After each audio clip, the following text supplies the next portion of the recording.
कैसे जाए। मैं बहुत सारा ऐसा एग्जाम्पल्स दे सकता हूँ 25 साल के अपने टीचिंग प्रोसेस में किस किस तरह के स्टूडेंट्स मेरे पास आए और कहाँ कहाँ वो पहुँचे। मैं एक छोटा सा एग्जाम्पल देकर फिर आगे बढ़ूँगा।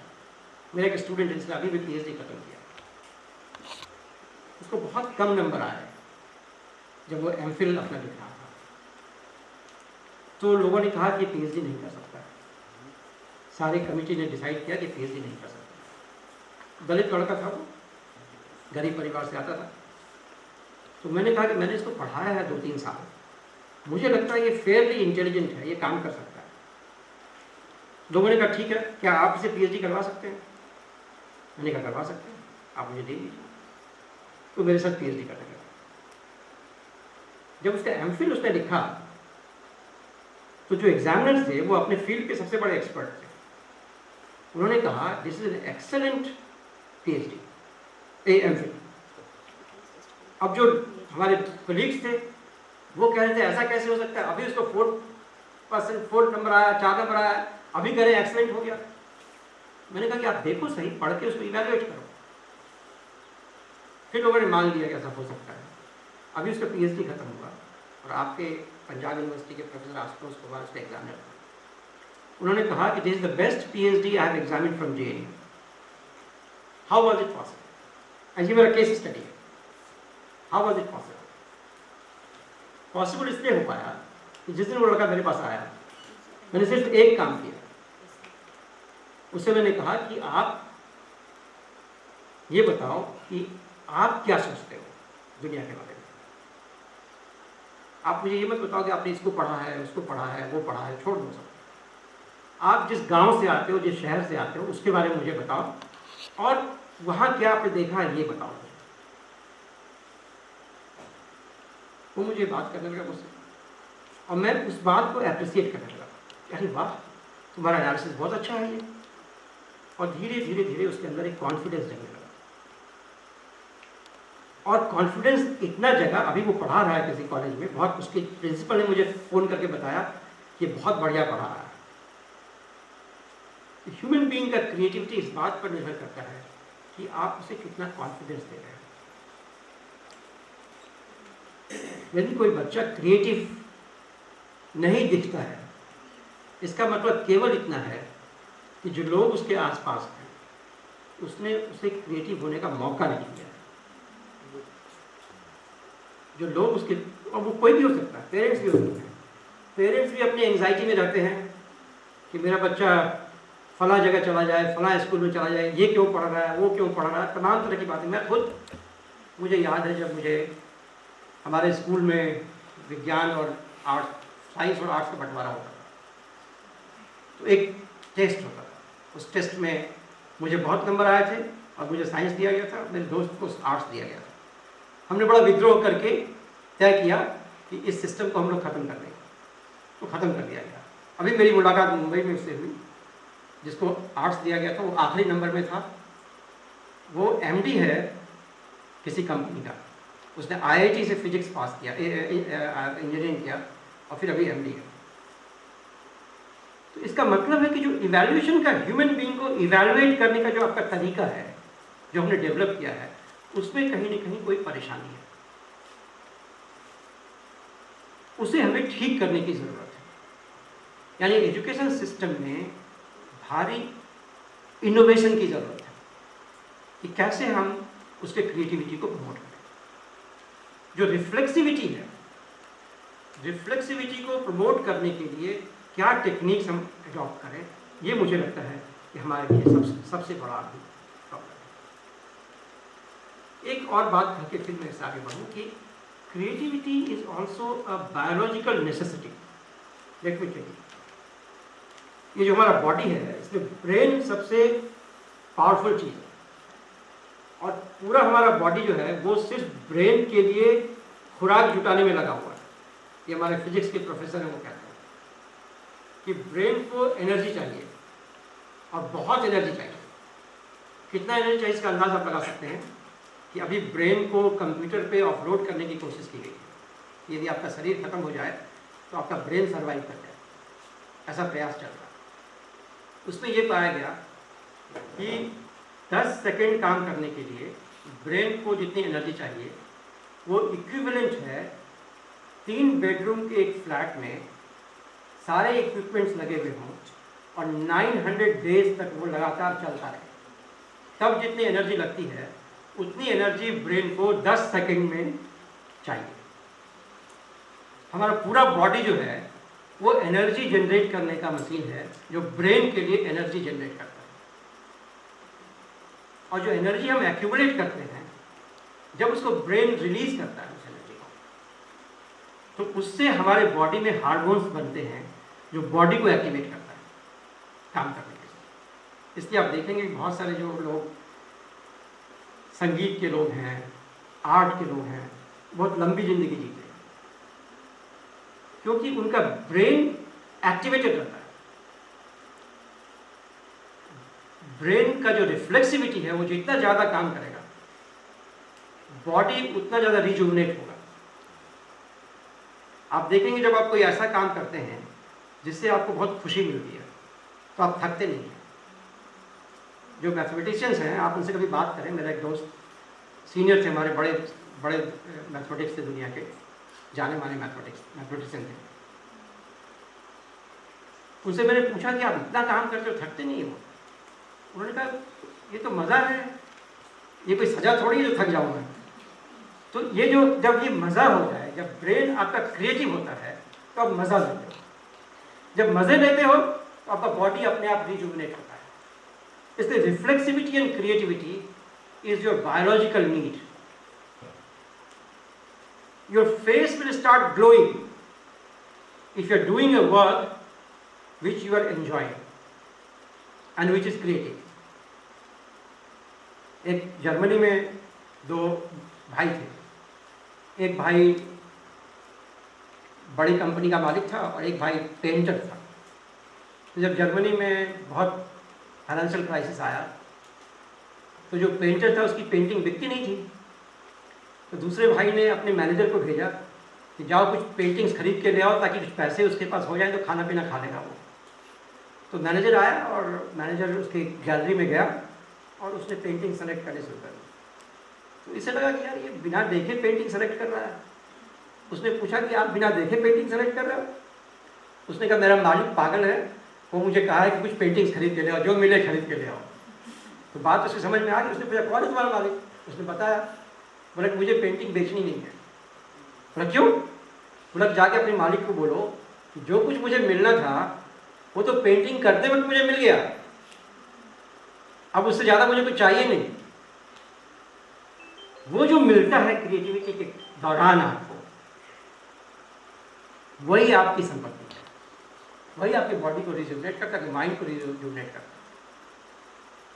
जो लोग शिक्षक हैं आपने वो महसूस करते होंगे जब क्लास में आप पढ़ाते हैं, यदि आपने अपनी मन की बात पढ़ा दी वहाँ पे तो आप निकलते हैं तो चेहरा आपका खिला रहता है, प्रफुल्लित रहता है चेहरा आपका, क्योंकि वो क्रिएटिव प्रोसेस, पैसे से ज़्यादा वो क्रिएटिव है। मेरा एक दोस्त कहता है यदि तुम्हारी तरह मुझे भी कोई सुबह मिल जाए अपनी बात कहने के लिए और सुनने वाला, अच्छा 70 लोग बैठे हों क्लास में और सुन रहे हों, मैं तो पैसे दे के ये काम करूँ, यहाँ तो कोई सुनने वाला नहीं मिलता है। तो ये जो क्रिएटिविटी का पूरा कार्यक्रम है, ये मुझे लगता है कि हमें रिजुविनेट करता है, हमें इंसान होने में हेल्प करता है। और इंसानियत है ही इस बात का नाम कि वो क्रिएटिव है, जैसा मैंने कहा कि that is the main difference between human beings and animals. इसलिए सभी लोग क्रिएटिव हैं, all human beings are creative. We have to recognise this that we are creative and we have to find out our own way that makes us creative. Buddha से किसी ने पूछा कि भगवान है कि नहीं, तो बुद्ध ने कहा कि आप क्या सोचते हो? उसने कहा भगवान है। तो बुद्ध ने कहा भगवान नहीं है। तो फिर आगे बढ़े, दूसरे ने पूछा भगवान है कि नहीं, उसने कहा आप क्या सोचते हो? कहा भगवान नहीं है। बुद्ध ने कहा भगवान है। तीसरे से पूछा, तीसरे ने फिर पूछा इसमें आप क्या सोचते हो? बोला पता नहीं भगवान है कि नहीं।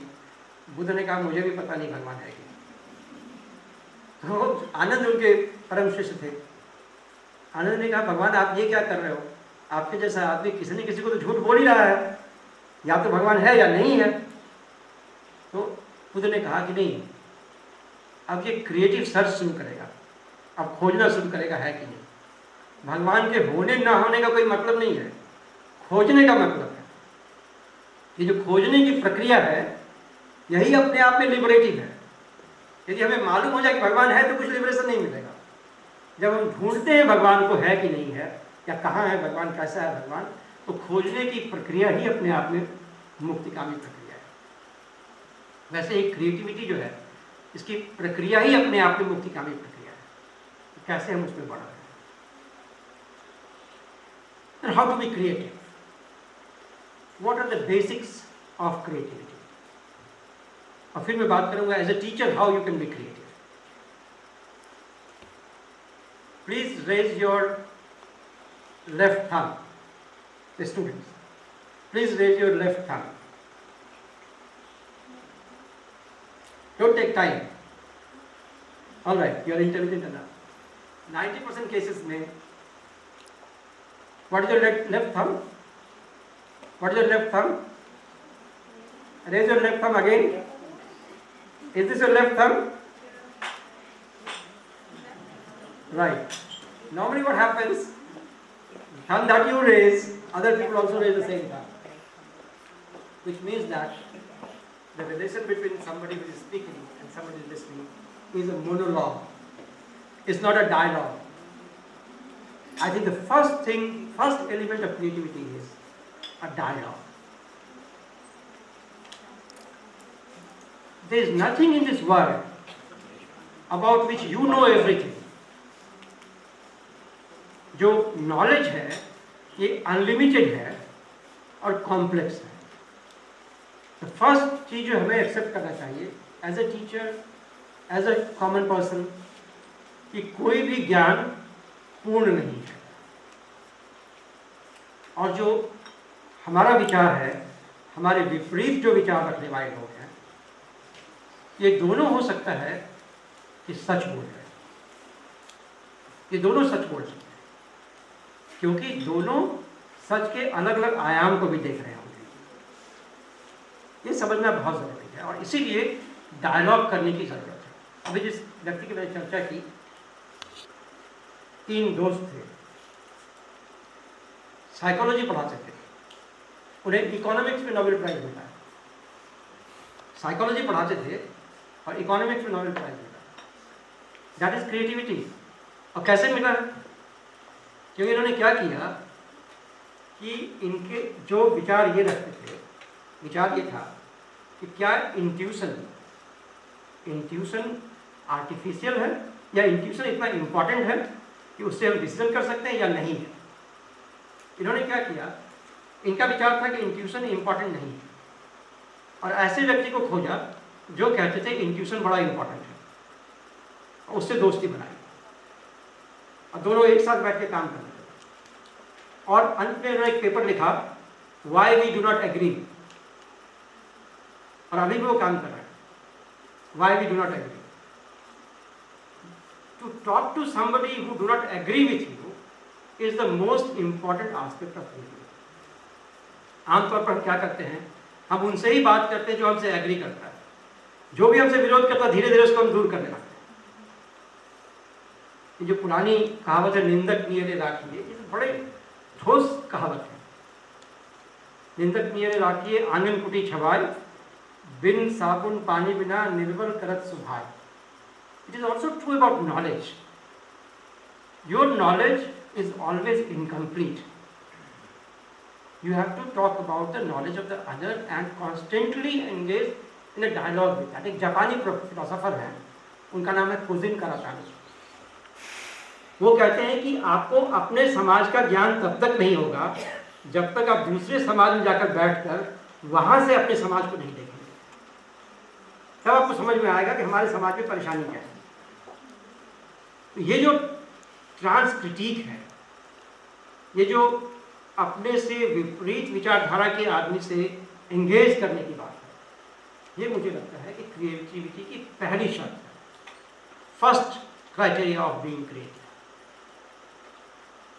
कि आप दूसरे से एंगेज करें।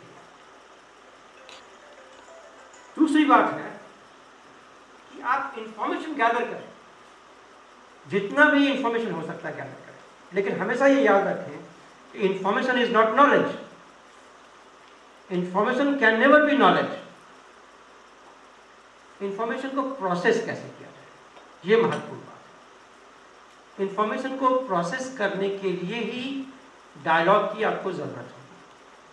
इंफॉर्मेशन को प्रोसेस करने के लिए आपको लॉजिक सिस्टम की ज़रूरत होगी।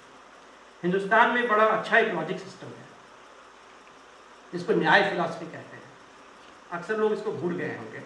अब ये हिंदुस्तान की खासियत थी कि बड़े बड़े दर्शन गांव में पैदा हुए थे, शहरों के विश्वविद्यालयों में नहीं पैदा हुए थे। ये बहुत बड़ा दर्शन था जो एक गांव में पैदा हुआ। वहाँ एक संवाद करने का टेक्निक है, वो क्या है